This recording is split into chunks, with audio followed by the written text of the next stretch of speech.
সংগ্রামী বরিশালবাসী, এদেশের মানুষ চেয়েছিল একটা পরিবর্তন,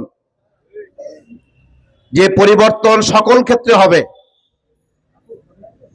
আমরা শুধু নয়, দেশের জনগণ চেয়েছিল যে যেই দিন নির্বাচনিত সরকার ক্ষমতায় বসে তার পর দিনই আন্দোলন শুরু হয়ে যায়, এই কালচার এদেশে থাকবে না।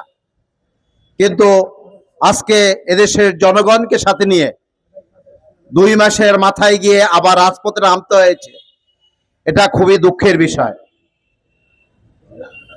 যারা প্রচারণা করে, নিজেদের প্রচারণার মাধ্যমে একটি গণভোট অনুষ্ঠিত করলো, সেই গণভোট কি আবার এখন নো বলছে? এটা কি হতে পারে? এটা হতে পারে? এদেশের শতকরা 70% লোক এই গণভোটের পক্ষে রায় দিয়েছে। অতএব এই গণভোট কোনো ফেলনা জিনিস নয়। এদেশের 70% লোকের রায়, এটাকে বাস্তবায়ন করতে হবে।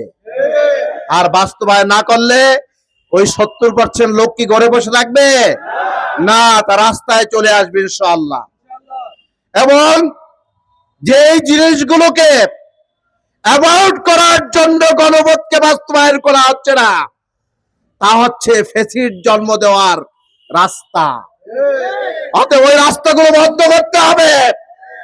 বাংলাদেশে আর কোন ফ্যাসিস্ট এজেন্ট দেখতে চায় না, আর আয়নাঘাট দেখতে চায় না, আর খুন দেখতে চায় না, আর হত্যা দেখতে চায় না, আর গুম দেখতে চায় না। বরং জনগণ চায় এদেশে ইনসাফ, ইনসাফ এবং ইনসাফ।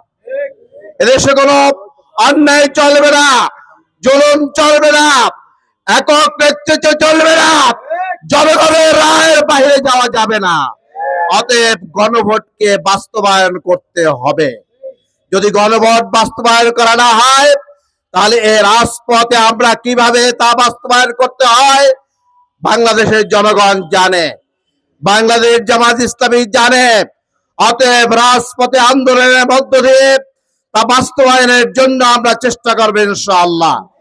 আসুন আমরা সকলে মিলে বাংলাদেশে আর কোনো ফ্যাসিস্ট জন্ম না হয়, বরং এখানে মানুষের মধ্যে ন্যায় ইনসাফ প্রতিষ্ঠা করার মধ্য দিয়ে সকল জুলুমের অবসান ঘটাবে ইনশাআল্লাহ। আল্লাহ আমাদের তৌফিক দাও, তৌফিক ইল্লা বিল্লাহ। আসসালামু আলাইকুম ওয়া রাহমাতুল্লাহ।